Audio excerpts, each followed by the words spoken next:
خانہ کعبہ دنیا کی سب سے پہلی مسجد ہے جو حضرت آدم علیہ السلام نے روئے زمین پر تعمیر کی۔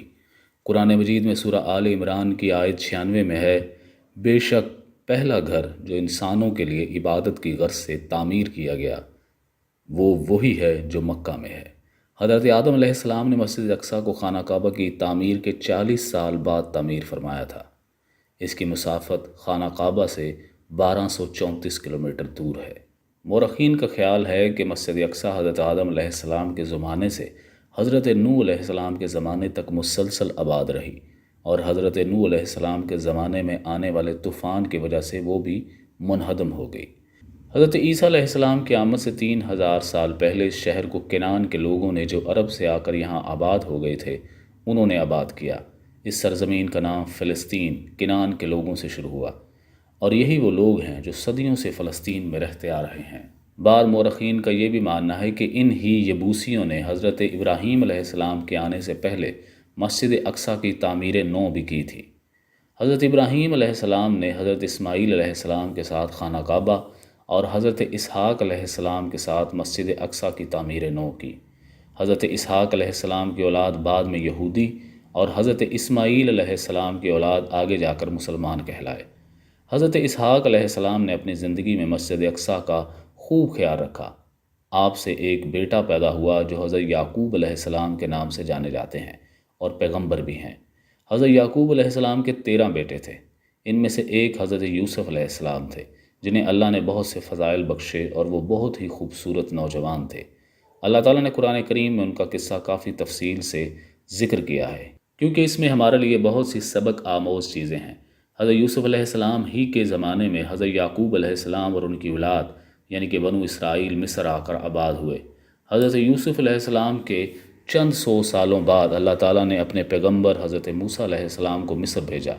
آپ کو حضرت یعقوب علیہ السلام کی اولاد کو بچانے اور بنی اسرائیل کی ہدایت کے لیے بھیجا گیا تھا۔ بنی اسرائیل حضرت موسیٰ علیہ السلام کے ساتھ مصر سے واپس فلسطین جانے کے لیے نکلے، اور یہ سفر حضرت یوشع بن نون علیہ السلام کی قیادت میں مکمل ہوا۔ حضرت داؤد علیہ السلام نے پھر سے مسجد اقصیٰ کی تعمیر کو شروع کرایا، جو کھنڈرات میں تھی۔ حضرت داؤد علیہ السلام اپنی وفات سے قبل یہ کام مکمل نہیں کر پائے اور وفات پا گئے۔ ان کے بیٹے حضرت سلیمان علیہ السلام، جو کہ خود بھی اللہ کے پیغمبر تھے، انہوں نے مسجد اقصیٰ کی تعمیر کو جاری رکھا، اور اس تعمیر کو آپ ہی نے مکمل فرمایا۔ عراق کے بادشاہ بخت نصر نے 587 قبل مسیح میں یروشلم پر حملہ کیا اور اس تعمیر کی اینٹ سے اینٹ بجا دی۔ وہ یہودیوں کی عورتوں اور بچوں کو گرفتار کر کے اپنے ساتھ بابل لے گیا، اور یہودیوں کے مذہبی صحیفے نظر آتش کر کے 1,00,000 یہودیوں کو قیدی بنا لیا۔ پھر کچھ عرصے بعد بخت نصر کی حکومت کو زوال آ گیا، اور ایران کے بادشاہ خورس نے بابل کو فتح کر کے تمام بنو اسرائیل کو یروشلم واپس جانے کی اجازت دے دی۔ حضرت زکریا علیہ السلام کے نام سے منسوب منبر آج بھی مسجد کے احاطے میں موجود ہے۔ حضرت عیسیٰ علیہ السلام اور ان سے متعلق بہت سے اہم مقامات بھی مسجد اقصیٰ کے ساتھ ساتھ ہی موجود ہیں۔ روم کے لوگوں نے یروشلم پر حملہ کر کے مسجد اقصیٰ کو منہدم کر دیا۔ جب حضرت عیسیٰ علیہ السلام کو آسمان پر اٹھایا گیا تو اس کے 70 سال گزر جانے کے بعد مسجد اقصیٰ پر روم کے لوگوں نے حملہ کر کے بہت تباہی اور بربادی پھیلائی۔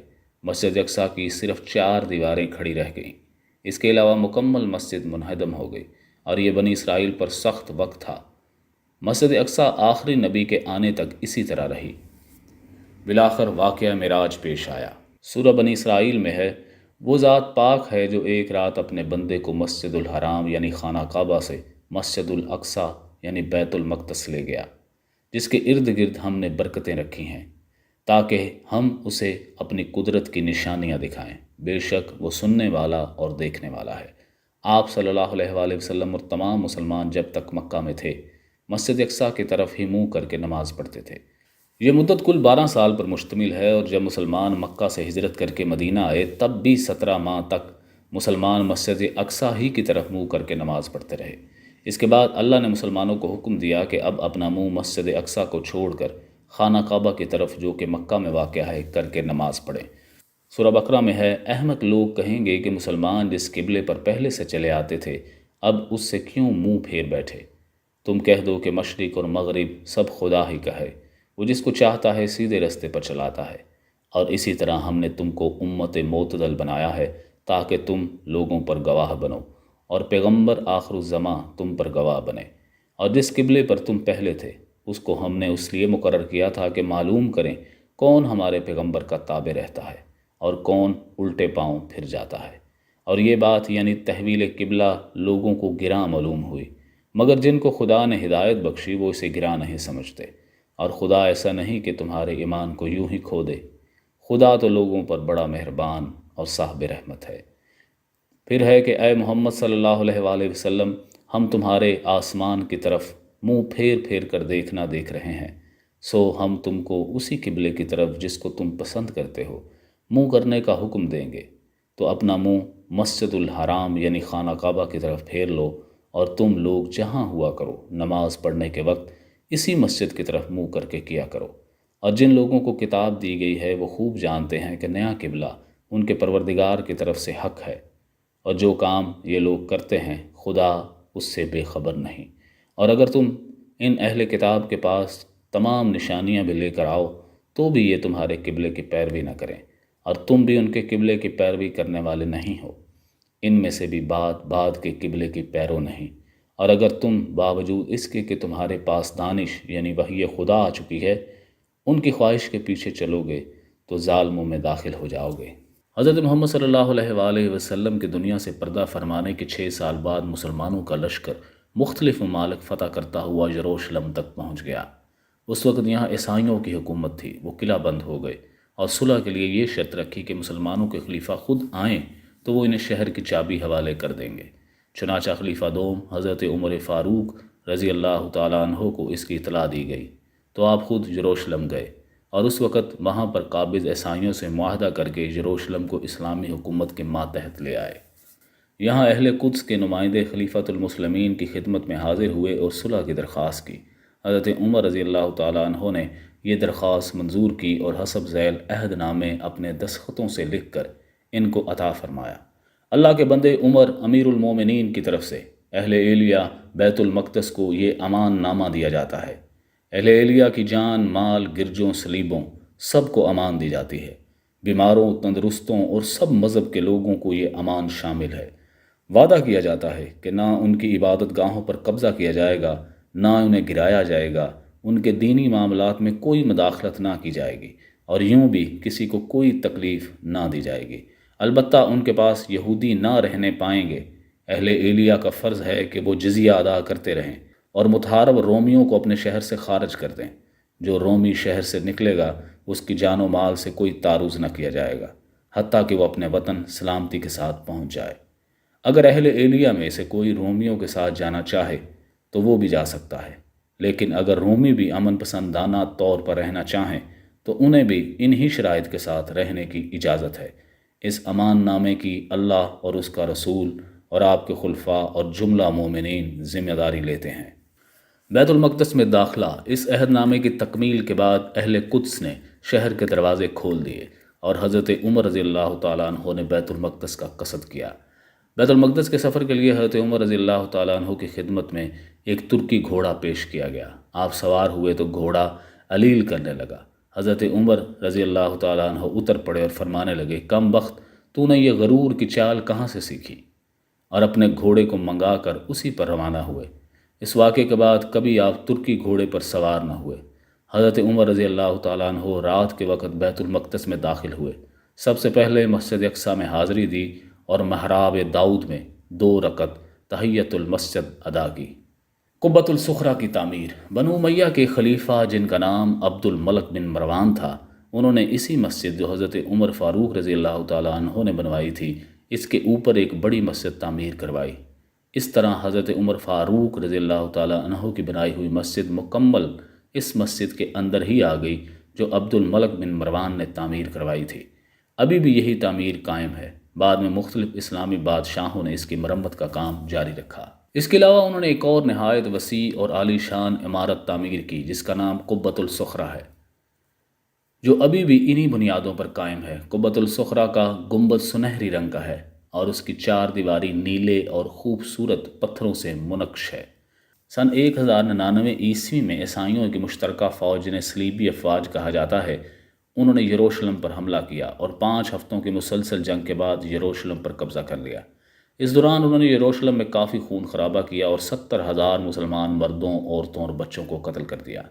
جب یروشلم پر صلیبی افواج قابض تھیں، مسلمان ہمیشہ متفکر رہتے تھے کہ کس طرح سے یروشلم کو صلیبیوں کے جابرانہ تسلط سے آزاد کرایا جائے اور پھر سے اسے اپنی تحویل میں واپس لایا جائے۔ اسی فکر کے ساتھ مسلمان بادشاہ نور الدین زنگی رحمۃ اللہ علیہ نے اقصیٰ کے لیے ایک بہترین منبر بھی بنوایا تھا تاکہ یروشلم کی آزادی کے موقع پر اسے اقصیٰ میں نصب کیا جائے۔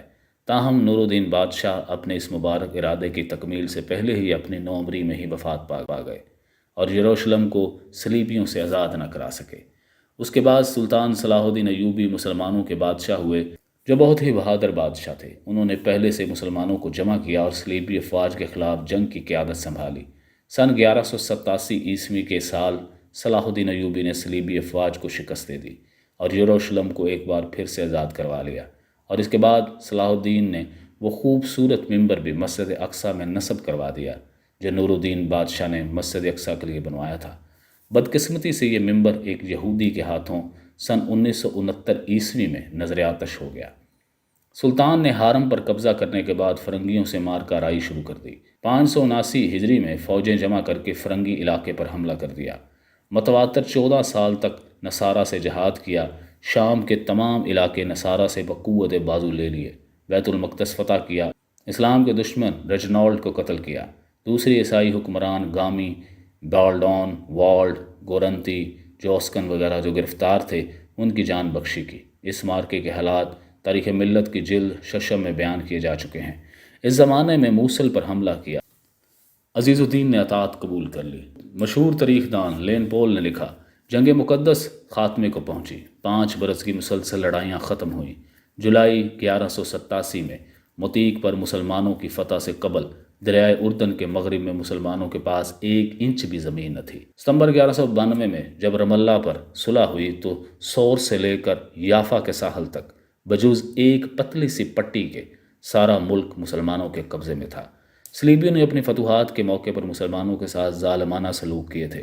بیت المقدس جب نصرانیوں نے لیا تو صرف مسجد سخرا میں 70,000 مسلمان قتل کیے گئے، مگر جب بیت المقدس کو صلاح الدین ایوبی نے فتح کیا تو عیسائیوں کو معمولی فدیہ لے کر بعزت و احترام نکلنے کا حکم دیا اور ان کے لیے زیارت کی عام اجازت بھی مرحمت فرما دی۔